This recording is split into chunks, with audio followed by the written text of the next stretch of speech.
जय हिंद दोस्तों, स्वागत है आप सभी का आपके अपने YouTube चैनल ट्यूशन घर ऑफिशियल में। अब हम लोग करने जा रहे हैं इंग्लिश वाले सेक्शन का टॉप 5 क्वेश्चन। आपको पता है हम 2023 के जो प्रीवियस ईयर का पेपर है एसएससी स्टेनोग्राफर का, उसके 5 क्वेश्चन को लाके आपको दिखाया जा रहा है। उसकी डिटेल सॉल्विंग भी दी जा रही है, चाहे वो रीजनिंग हो, जीएस का सेक्शन हो या इंग्लिश का। अब इस क्लास में हम चर्चा करने वाले हैं टॉप 5 इंग्लिश के क्वेश्चन को, और हर क्वेश्चन को डिस्कस किया जाएगा ताकि आपको ये लगे कि किस टाइप का क्वेश्चन पूछा गया है और किस टाइप के रूल्स आज भी पेपर में आ रहे हैं। ठीक है, तो आइए इस टॉप 5 क्वेश्चन को शुरू करने से पहले एक मोटिवेशन लाइन लेंगे ताकि हम कुछ चीज़ों को सीखते भी रहें और कुछ अच्छी चीज़ों को सोचते भी रहें कि हाँ सब कुछ अच्छा होगा। ठीक है, अगला देखिएगा आज की लाइन क्या है कि आपका मूल्य इससे तय नहीं होता कि आप क्या हैं, यह इससे तय होता है कि आप खुद को क्या बनाना या क्या बनाने की क्षमता रखते हैं। तो इसी मोटिवेशनल लाइन के साथ आज की क्लास की शुरुआत होगी। आप भी कमेंट करके बताइएगा कि आपका कितना सही हो रहा है। ठीक है, चलिए तो आज का ये पहला क्वेश्चन आप देखें, आपकी स्क्रीन पे है। आज भी इस टाइप के क्वेश्चन पूछे गए हैं पेपर में, इस चीज़ को लेके मैं भी थोड़ा सा शॉक्ड हूँ। तो देखो क्वेश्चन क्या लिखा हुआ है। क्वेश्चन में है the Arabian Nights have many interesting stories for readers. ठीक है, तो इस क्वेश्चन में अगर आप गलती देखोगे, देखते ही आप समझ गए होगे कि इसमें क्या गलती है, बट फिर भी मैं आपको डिटेल में इसकी चर्चा करूँगा ताकि आपको अच्छे से समझ में आए। देखो ये जो अरेबियन नाइट्स है ये क्या है, ये एक बुक का नाम है। ऐसी बहुत सारी किताबों के नाम हैं जिनके नाम के अंत में आप एस देखने को पाओगे। तो इस एस को देख के भ्रमित मत हो जाना कि यार ये तो प्लूरल लिखा हुआ है तो इसके साथ वर्ब की फॉर्म भी प्लूरल होगी, ऐसा कुछ नहीं है। ठीक है, आपको ध्यान रखना है चाहे किताब के नाम के अंत में एस लगा हो या ना लगा हो, वो रहता हमेशा सिंगुलर ही है। तो ऐसी कंडीशन में ये जो हैव लिखा है ये क्या हो जाएगा, इसको आपको हैज़ में चेंज करना पड़ेगा क्योंकि हैव होता है प्लूरल। बात मेरी क्लियर है आपको। ये क्वेश्चन पूछे गए हैं कई बार इसे अरेबियन नाइट्स करके, भले ही सेंटेंस थोड़े अलग अलग बना दिए गए हों लेकिन अरेबियन नाइट्स का यूज किया गया है। तो उम्मीद करता हूँ आपको ये समझ में आया। अगले क्वेश्चन की तरफ चलिएगा। अगला क्वेश्चन आपके सामने है, सेकेंड क्वेश्चन एरर का पूछा गया है। सी हैज़ बीन स्पीकिंग, ठीक है, 4 languages very fluent since childhood. अब इसमें आपको क्या करना है, अब इसमें आप क्वेश्चन का एरर खोजेंगे और बताएंगे कि इसमें क्या गलती हो सकती है। तो जब इस सेंटेंस को आप पढ़ेंगे तो आपको एक चीज़ बहुत अच्छे से देखने को मिलेगा। यहाँ लिखा सी हैज़ बीन स्पीकिंग 4 लैंग्वेजेस, यहाँ तक तो ठीक है, वो 4 भाषाओं को बोल रही है। ठीक है, कब से बोल रही है, सिंस चाइल्डहुड। तो ना तो इस लाइन में गलती, ना तो इस लाइन में गलती और ना ही इस लाइन में गलती। तो गलती किस लाइन में है, इस वाली लाइन में। यहाँ वेरी फ्लुएंट लिखा है, जब आप पढ़े होंगे तभी आपको गलत लग गया होगा। इसको सही करने के लिए ज़्यादा बेटर क्या होगा कि आप लाइन को बना दीजिए, she has been speaking 4 languages fluently.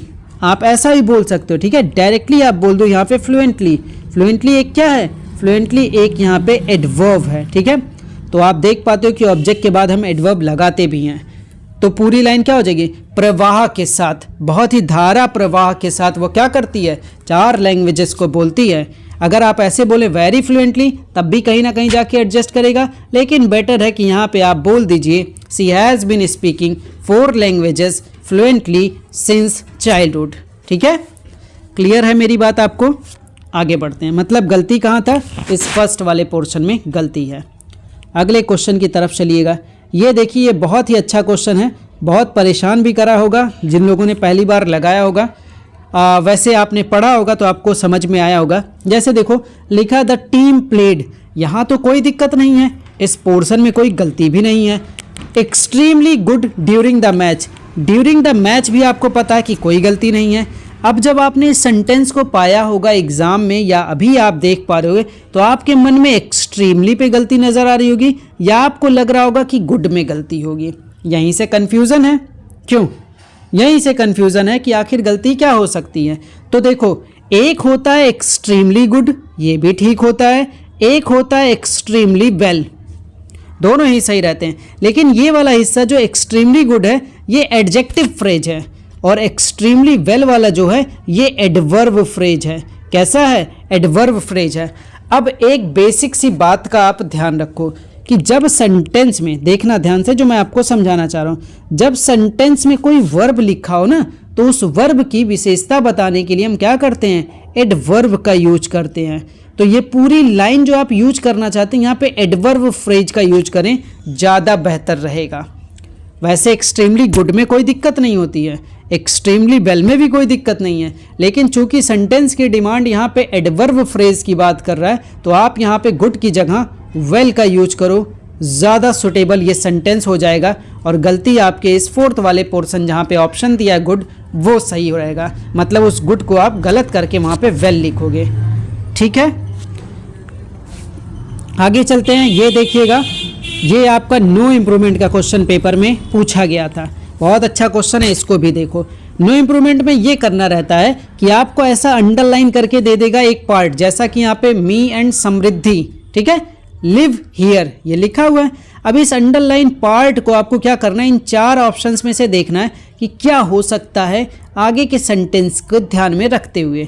तो अब आप कहोगे कि सर इसको सही करने के लिए हम जानते हैं, प्रोनाउन में पढ़ रखे हैं कि सब्जेक्ट होता है, कोई वर्ब होता है, कोई ऑब्जेक्ट होता है।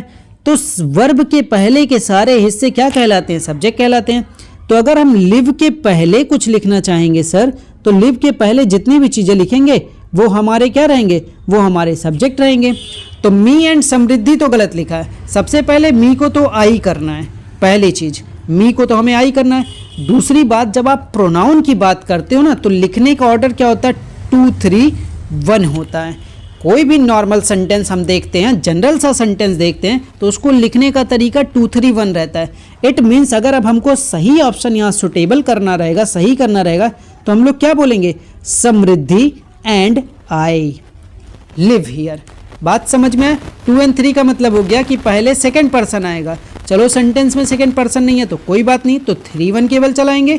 तो थर्ड पर्सन पहले मतलब कोई नाम आएगा, फिर फर्स्ट पर्सन मतलब आई आएगा। समझ में आया? आगे चलो।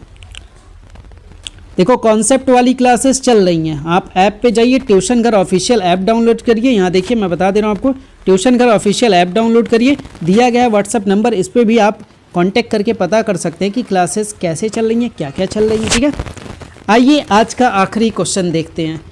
देखिएगा इसमें भी इम्प्रूवमेंट का सेक्शन ये दिया गया है। When the train started moving का आपको अंडरलाइन किया गया है। पूरी लाइन लिखिए, no sooner had I reached the station when the train started moving. जिन्होंने कंजंक्शन पढ़ रखा होगा तो उन्हें बहुत अच्छे से पता है कि भाई ये क्वेश्चन कंजंक्शन का है, और नो सूनर के साथ सर लगता क्या है? THAN then. नो सूनर के साथ क्या लगता है? देन का यूज होता है। इसमें आपको 2 रूल ध्यान रखना है। एक तो नो सूनर के साथ देन लगता है, ये ध्यान रखना है, और दूसरी बात आपको ध्यान रखनी है कि इस नो सूनर के बाद क्या होना चाहिए? तुरंत हेल्पिंग वर्ब का यूज होना चाहिए। क्या होना चाहिए? तुरंत हेल्पिंग वर्ब का यूज होना चाहिए।